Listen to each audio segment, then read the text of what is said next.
Director and founder of Kallanish, a commodities news and information service specialising in the steel industry. Good morning. Good morning. This seems to back up what unions have been saying. What do you make of it? This letter, it seems, from the chief exec of Tata. Well, it's a very interesting development. Tata, once they made their decision to move away from the blast furnace operations to the electric arc furnace, they've been, I think, very resolute in saying they're going to stick to their plan, and I think they're going to play hardball. I don't think they're likely to backtrack at the moment, but the unions can't just sit back and idly just let this happen. So they have to make a stand for their members and do what they can to mitigate job losses. And so you've got sort of an immovable force and an unstoppable object, or the other way around, sorry. So I think it's a really sad state of affairs, but I don't really think this is a surprise to many people in the industry. The union, Unite in this case, have decided to make a stand.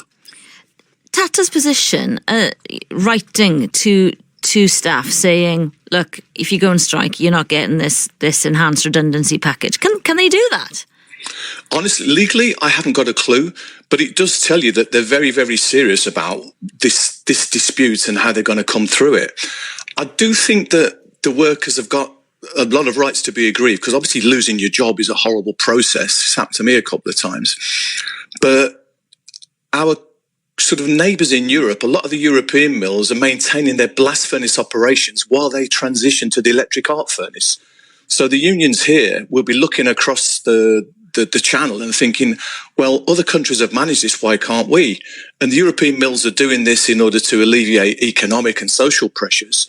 But a key factor in this as well is that they're receiving much higher subsidies from their governments than Tata are receiving from the British government, which helps them through that process. Because Tata did look at the plan that was put together by a research company called Syndex from consultants, who were commissioned by the unions to look at an alternative plan to the one that Tata came up with. And that did involve keeping a blast furnace in operation until 2032. But Tata say that the extra cost of that plan was about an extra £650 million. And they just couldn't afford it, given the fact they're already making losses on a daily basis. And probably that's what's difficult for most people to get their head around, is the fact that we still see these furnaces in operation elsewhere in Europe. Yet Tata maintain that in Port Talbot, at least, they're making huge losses daily. And how can that be?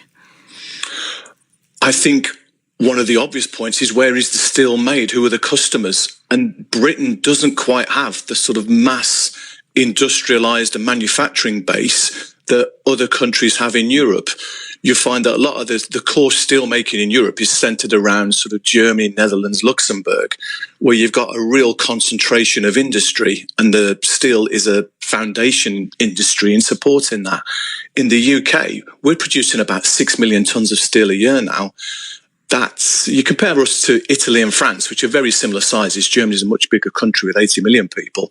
France is producing about 14 million tonnes a year. Italy's about 21, 22. We've just got a smaller production of steel in this country, which makes any sort of changes so much harder to put through if you're just looking at the economies of scale.